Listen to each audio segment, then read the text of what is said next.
Yo, this nigga threw a bomb, bro. Yo, he threw a bomb. Yo, did he throw a bomb, bro? Nice. That shit stinks. That shit stinks. Yeah, Yo, did he just throw an Allahu Akbar bomb, bro? Yo, that shit stinks. You know damn well that wasn't me, though. That was crazy. He threw an Allahu Akbar cocktail at y'all. That was some wild shit, bro. And y'all saying them niggas is good?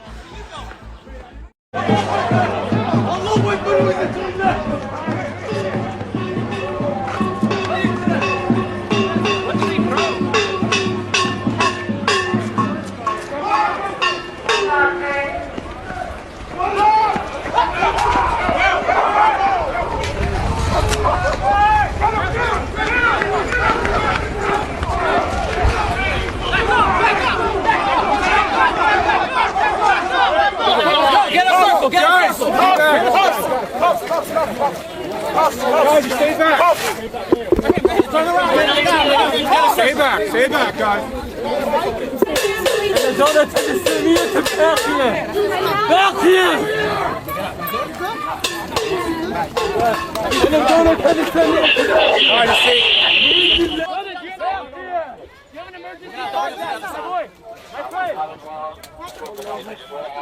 Allahu Akbar.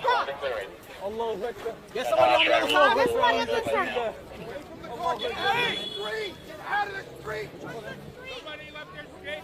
Muslim protests are erupting across New York City, and mayoral candidate Zohran Mamdani is now allegedly receiving death threats in the middle of it all. This isn't background noise, this is your city on the edge. At one demonstration, a man reportedly screamed Allahu Akbar and threw a homemade explosive device into the crowd. NYPD tackled him within seconds, smoke everywhere, people scattering. A second person was arrested separately for punching an officer in the head. 2 arrests, 1 device, and a city already splitting at the seams. Be honest, when a frontrunner candidate starts getting death threats during active street chaos, that's not politics anymore. What's coming for Mamdani next is something nobody in that city is prepared for. Out of the street, out of the street, out of the street. Come on, guys, get up. Back it up, back it up. Back up, guys. Guys, get off the street, off the street. It's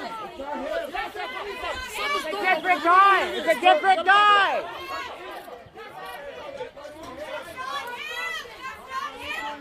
He assaulted a police officer. He assaulted a police officer. He didn't throw the cocktail, but he punched the officer in the head.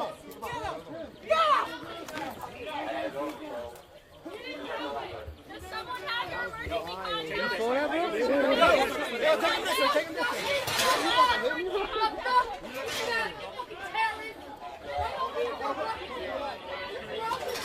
New York City, 8.5 million people, 1 brand new mayor. And in less than a month on the job, Zohran Mamdani is already sitting at the center of one of the most explosive political firestorms this country has seen in years.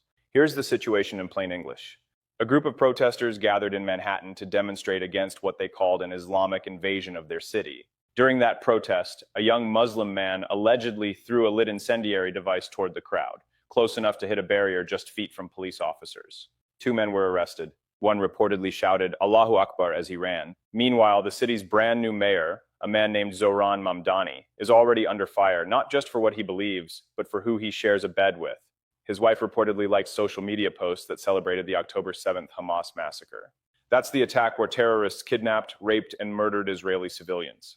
Now, critics are calling Mamdani a national security threat and demanding he resign. Here's why this matters to every taxpayer and every family in New York. And frankly, everywhere else in this country. The people running your cities shape your safety. Full stop. Let's start at the protest itself. This wasn't a quiet rally that got a little heated. According to police, a specific individual, 18-year-old Amir Balat, lit and threw an ignited device directly toward a protest area on the Upper East Side of Manhattan. And it wasn't a one-man operation. Prosecutors say a second suspect handed him another device mid-flight. A protester, identified as Amir Balat, an 18-year-old man, lit and threw an ignited device toward the protest area, landing in the crosswalk of East 87th Street and East End Avenue. Witnesses reported seeing flames and smoke as it traveled through the air before it struck a barrier and extinguished itself a few feet from police officers. Mr. Balat then ran southbound on East End Avenue toward 86th Street and gets a second device from a man tentatively ID'd as Ibrahim Nick, 19 years old. Mr. Balat lights the device and starts running with it. He then drops the device on the west side of East End Avenue between East 86th and East 87th Streets. Officers immediately secured the area and they took both men into custody. This was all captured on NYPD Argus camera. 2 men, 2 devices. One incident captured entirely on NYPD surveillance camera. That's not a scuffle. That's a coordinated attack on American citizens exercising their right to protest. And yet, watch how little mainstream media covers the details of what actually went down on that street corner. The names are documented.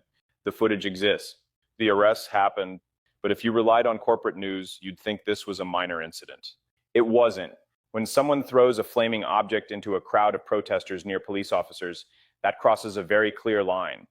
And the people of New York deserve to know exactly how their city responds to it. Now let's pivot to the man sitting in Gracie Mansion, because he is directly connected to this moment, whether he wants to admit it or not. Mayor Zohran Mamdani is a democratic socialist who was swept into office on a wave of progressive energy. He replaced Eric Adams, which is a sentence that tells you a lot about the state of New York politics. But almost immediately after taking office, questions erupted about his wife, Rama Dawaji. Reports surfaced that she had liked social media posts that appeared to celebrate the October 7th Hamas attack. Not criticized it, celebrated it. And a former official publicly stated that because of this, Mamdani cannot receive a federal security clearance, calling him a national security threat and demanding his resignation or removal by Governor Hochul. So how did Mamdani respond when pressed on camera? Is it anybody's business, and is it fair to question you about it? You know, my wife is the love of my life, and she's also a private person who has held no formal position on my campaign or in my city hall. I, however, was elected to represent all 8.5 million people in the city, and I believe that it's my responsibility, because of that role, to answer any questions about my thoughts and my policies and my decisions. Thank you. He didn't apologize. He didn't address the substance of what his wife allegedly liked. He called her a private person, pivoted to his own public role, and moved on. That's a political sidestep, not an answer. And here's the problem with that framing. The mayor of New York City works alongside federal intelligence agencies. He receives classified briefings. He is in rooms where national security decisions get made.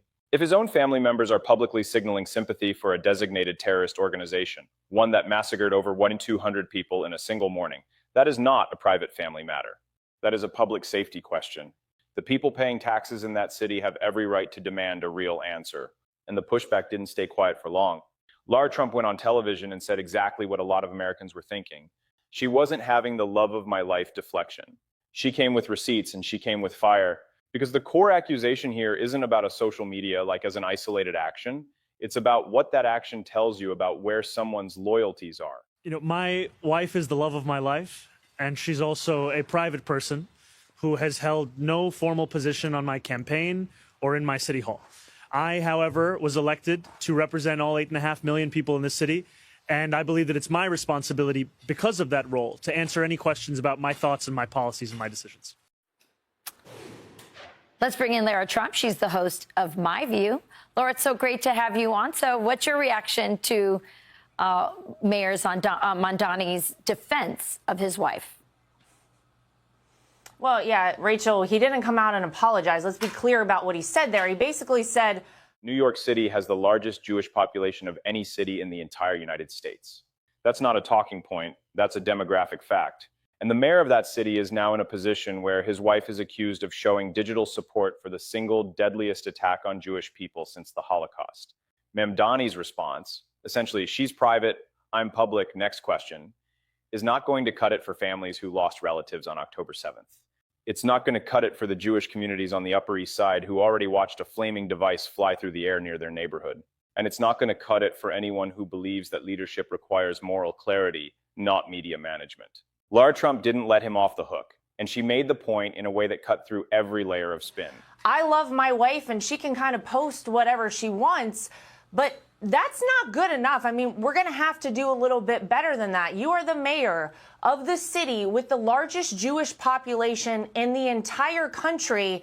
And we're not just going to excuse something like this, because what his wife essentially did is watch while you had innocent Jewish women, children, elderly, kidnapped, raped, tortured, burned to death by terrorists, and thought, you know what, I agree with these actions so much that I'm going to show my support for this by actively liking it on social media. I mean, my gosh, you have to be a special level of sick, demented, and anti-Semitic to do something like that. And it's just not good enough. We need better than that. For the people of New York City, they deserve better. That's the moment right there. Innocent women, children, elderly people, kidnapped, raped, burned alive. And someone in the mayor's household allegedly looked at the celebration of those acts and hit like, no condemnation, no horror, and the mayor of New York City wants to call that a private matter and move on.